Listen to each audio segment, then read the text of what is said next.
AITA for telling my girlfriend not to join me on vacation because of her financial situation. She wanted me to take out a loan and pay for her trip. I refused, but that didn't stop her. I never thought I would find myself in a situation like this, but here we are. I 26 male have been dating my girlfriend 25 female for almost a year now. Things between us have been mostly great, we laugh a lot, we have similar hobbies, and we have built a pretty strong connection in a short amount of time. It is still in that sweet, exciting stage where you feel like you are really getting to know someone deeply, but at the same time, certain things are starting to come into sharper focus, and not all of them are easy. A little bit of background: I work for an international company, and a few months ago, I found out I would be attending a major work event in Las Vegas. The company is covering everything related to the event: round-trip flights, international because I am based overseas, hotel stay, food during work hours, even transportation to and from the airport. When I realized the trip would put me in the United States already, I thought it would be a great opportunity to tack on a small personal vacation afterward. I checked how many vacation days I had saved up, and after a bit of math and planning, I decided to spend about a week relaxing in Florida after the work event ended.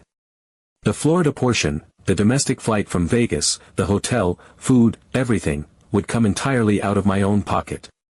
It felt like a good reward to myself after a stressful year, especially because I just received my annual bonus, which would just barely cover the trip without completely draining my savings.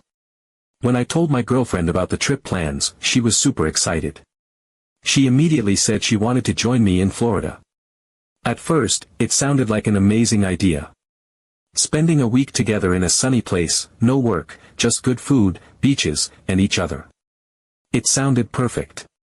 But then reality started to creep in. My girlfriend is not in a good financial situation. She has been struggling with work on and off, picking up odd jobs here and there but nothing stable. She lives at home with her father and younger brother. And to be completely honest, their living conditions are rough. Their house is very run down. They do not have a working car. The bathroom barely functions. I am talking no real shower, just a handheld thing attached to a faucet. There are no curtains on the windows. Sometimes when I visit, it is clear that they are missing basic groceries. It is not just a little tight, it is genuinely hard to see sometimes because I know how much stress it causes her, even if she tries to put on a brave face. So when she said she wanted to come to Florida with me, my immediate thought was worry. She does not have the money for it. She knows that. I know that. I assumed she would try to save a little or maybe find a way to split a few costs creatively. But then she suggested something that completely threw me. She said she could ask her dad to help her pay for the trip. I did not know how to respond at first. Her dad, the same man who barely manages to keep the lights on at home, the same man who struggles to put food on the table for himself and his kids, would be the one footing the bill for a luxury vacation. It hit me like a punch to the stomach. I did not want to sound judgmental or controlling, but I could not ignore how wrong it felt.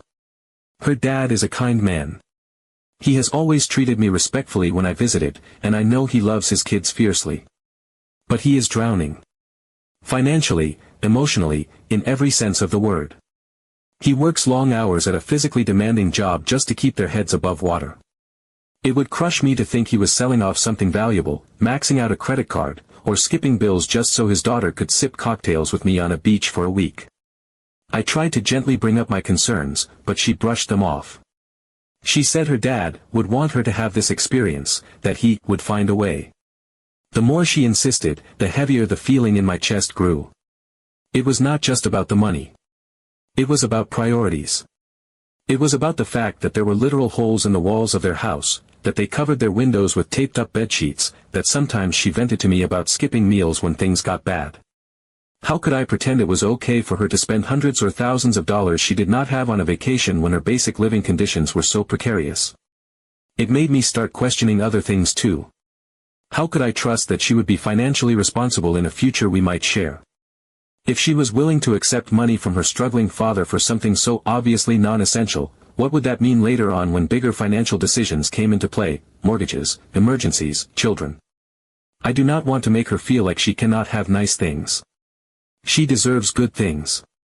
She works hard and she has been dealt a tough hand. I want to take her on trips in the future when we are both in a better place. But this particular trip feels wrong.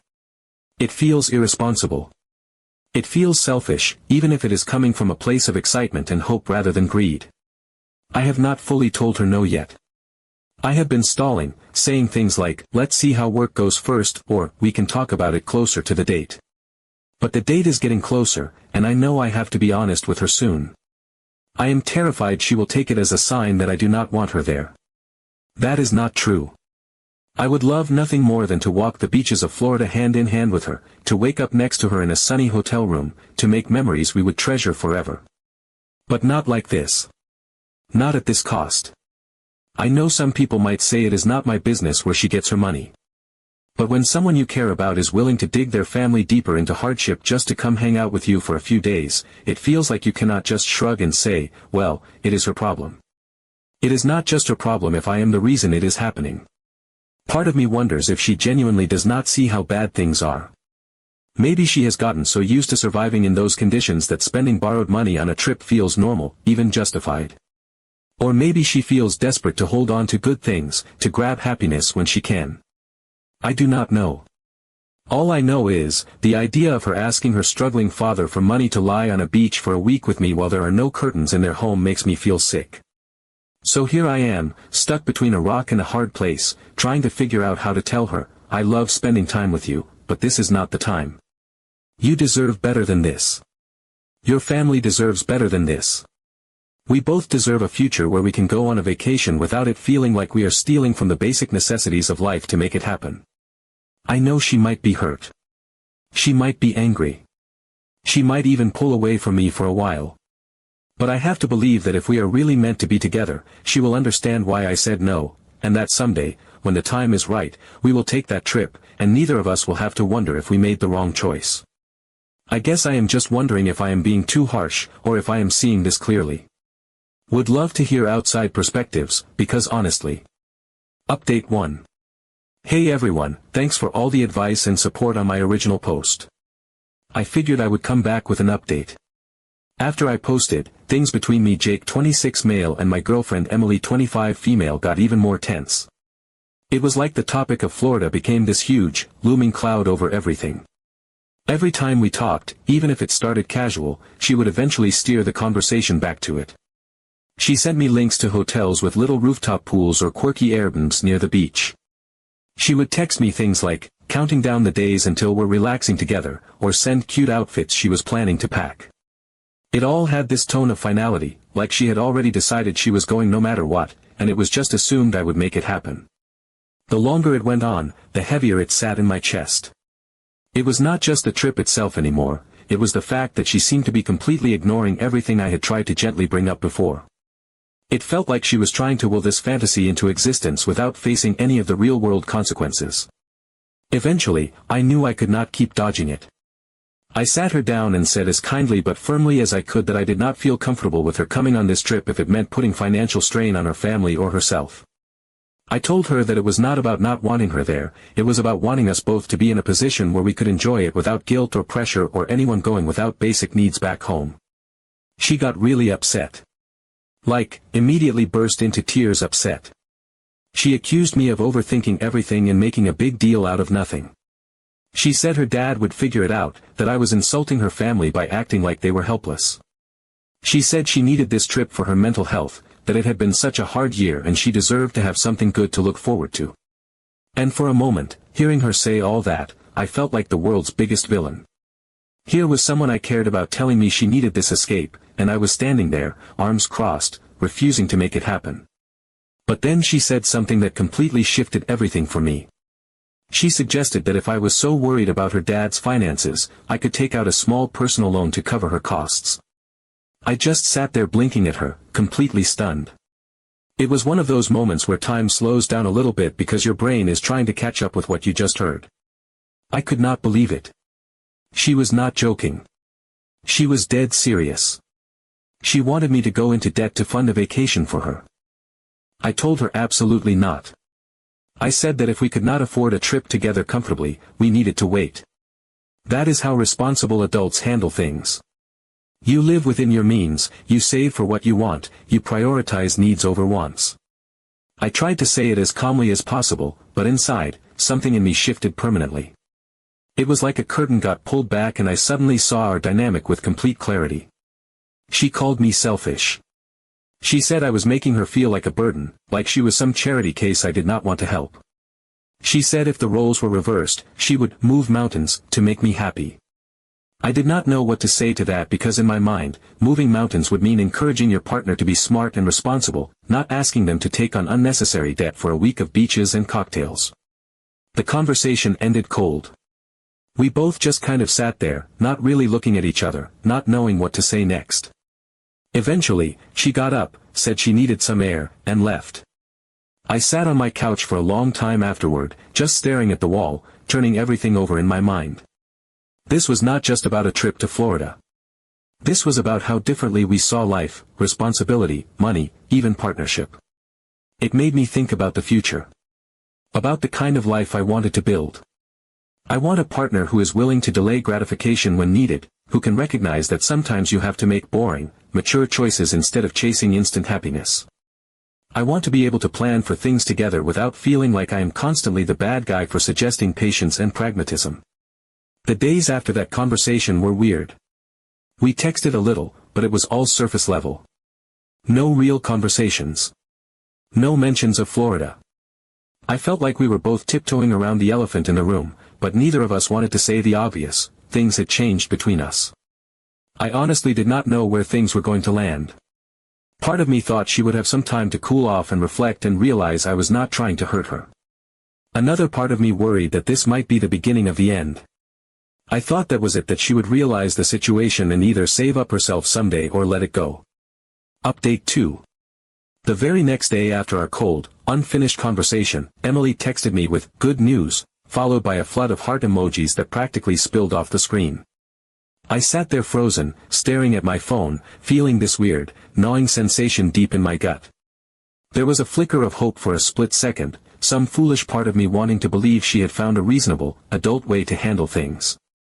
That she had maybe picked up an extra shift, sold some unused items, decided to save up properly, or, best case scenario, finally accepted that the trip should wait. But even before I tapped to open the message, there was a heavier feeling dragging me down, this cold certainty deep in my chest that whatever she was about to tell me was not going to feel like good news to me at all. When I asked her what the good news was, she immediately replied that she now had the money to come to Florida and that everything was handled.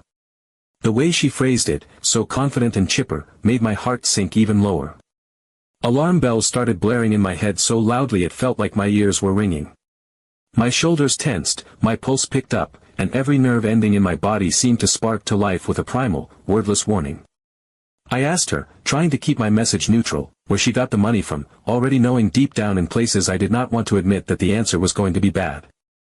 That is when she casually dropped the bombshell that shattered whatever was left of my trust in her. She said she had taken out a loan, in my name. At first, I could not even process what she was saying. It felt like reading a sentence written in a language I did not understand. I sat there blinking at the words, willing them to rearrange themselves into something less horrifying. In the back of my mind, I tried to rationalize, to convince myself that there had been some huge misunderstanding, that she had maybe co-signed for something minor in her own name, or gotten some payday advance on her own credit, or anything that did not involve using my identity without my permission. But no. When I pressed for clarification, she explained it all in this almost cheerful, dismissive tone, like she was recounting some harmless little white lie she had told to surprise me. She said she figured I was too busy, too stressed, too caught up in work and life to deal with the hassle of paperwork. She said that since we were practically a team now, her words, still burned into my memory, she decided to go ahead and do it herself, as a surprise. She said it like she had bought us concert tickets on a whim or planned a cute weekend getaway. She said it with pride, like she was expecting me to be touched by the gesture, grateful even. Somehow, over the past year we had spent together, she had quietly gathered enough personal information about me to make it happen. My full name, my home address, my date of birth, all things you share in passing when you trust someone, when you believe they would never weaponize that trust against you. She must have pieced it together slowly, bit by bit, and used it to apply for a personal loan online without my knowledge, without my consent. It was not some massive six-figure scam, sure, but it was still several thousand dollars that would have been legally tied to me, damaging my credit, my financial future, and my peace of mind. I felt like the floor had completely fallen away beneath me. My heart was racing so fast it hurt. My hands were shaking. My mouth went dry. I genuinely thought I might throw up. I could not understand how someone I trusted, someone I had been imagining a future with, could do something so reckless, so selfish, so fundamentally violating. I told her immediately, as clearly and firmly as I could through the overwhelming flood of emotion, that she had to cancel that loan immediately. That what she had done was not just irresponsible or immature, it was illegal. It was identity theft. It was fraud. It was a felony, punishable by actual prison time. I expected her to break down, to realize the enormity of what she had done, to be horrified at herself. Instead, she doubled down without a flicker of remorse. She said I was overreacting. She said I was being too sensitive and that I did not understand the bigger picture. She said she did it for us. She made it sound like she had pulled off some great, daring romantic gesture, like she had rescued us from an obstacle standing in the way of our happiness. She told me I should be happy that she'd made it happen, that now we could just go to Florida like we were supposed to, and worry about paying it back later. She said it was my loan now, my responsibility, and that I should be grateful she had taken the initiative. It was one of the most surreal, horrifying moments of my life. Standing in my kitchen, phone pressed to my ear, listening to someone I loved explain how committing a crime against me was supposed to be an act of devotion. I felt like I had stepped into some kind of twisted alternate universe where betrayal was loyalty, where theft was affection, where my boundaries, my safety, my autonomy were all just inconveniences to be brushed aside if they got in the way of what she wanted. I told her, forcing every molecule of my being to stay calm, that I was done. Completely done. I told her she needed to cancel the loan if it was not too late. That if she refused, I would have no choice but to protect myself legally. I was not issuing an empty threat. I was not bluffing.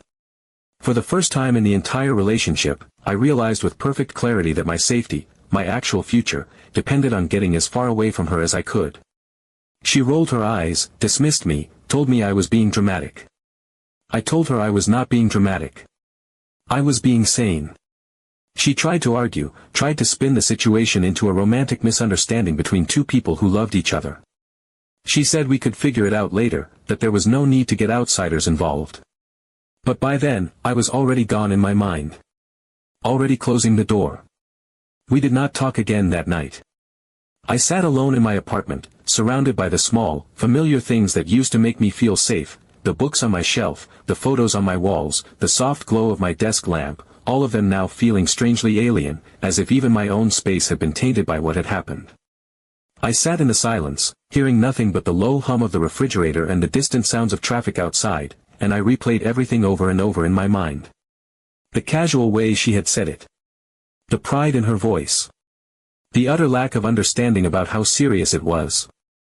I thought about every conversation we had ever had about money, about goals, about trust and partnership. I thought about the small warning signs I had ignored, the little moments that had felt off but I had brushed aside because love is supposed to be about patience, about giving the benefit of the doubt. I realized how many little compromises I had made without even noticing. How many quiet warnings I had silenced inside myself because I wanted so badly to believe in us. I knew I could not waste time. I needed to act. I needed to protect myself. I needed to contact the loan company immediately and find out exactly what had been done in my name. I needed to check my credit, freeze my accounts, change every password I could think of, file fraud alerts, prepare to file a police report if necessary. I needed to start cleaning up the damage before it spread any further, before the roots of what she had done sank deeper into my life. I barely slept, trying to figure out what steps I needed to take to protect myself. Update 3. The next day, I woke up to another text from her. It was early, earlier than she usually texted, and for a moment my stomach twisted into knots again thinking about what new chaos I was about to wake up to. When I opened the message, it said she had thought about everything and decided to fix it. She told me she had gone back to the lender, explained the situation, and, somehow, miraculously, had been able to cancel the loan before the money was officially disbursed onto my credit report. She framed it like it was this grand romantic gesture, like she had slayed some dragon to win me back. Her exact words were, "See, I told you we could get through anything together," followed by an endless stream of heart emojis and little sparkle gifs. But honestly, Reading that message, I just felt hollow. There was no wave of gratitude. No warm rush of forgiveness. There was relief, sure. Relief that I would not have to spend the next several years cleaning up a financial disaster. Relief that I would not have to file police reports or hire a lawyer. Relief that my credit, my future, my sense of safety were still intact. But underneath that relief, there was this yawning pit of sadness. Because fixing the loan did not fix what had been broken. It did not erase the fact that she had thought it was okay to cross that line in the first place. It did not undo the violation of my trust, the casual way she had taken pieces of my personal information, the entitlement she felt over my future. It did not change the way she had twisted it into something she thought I should be thankful for, as if love meant erasing boundaries instead of respecting them. It scared me, honestly. How easily she had justified it to herself.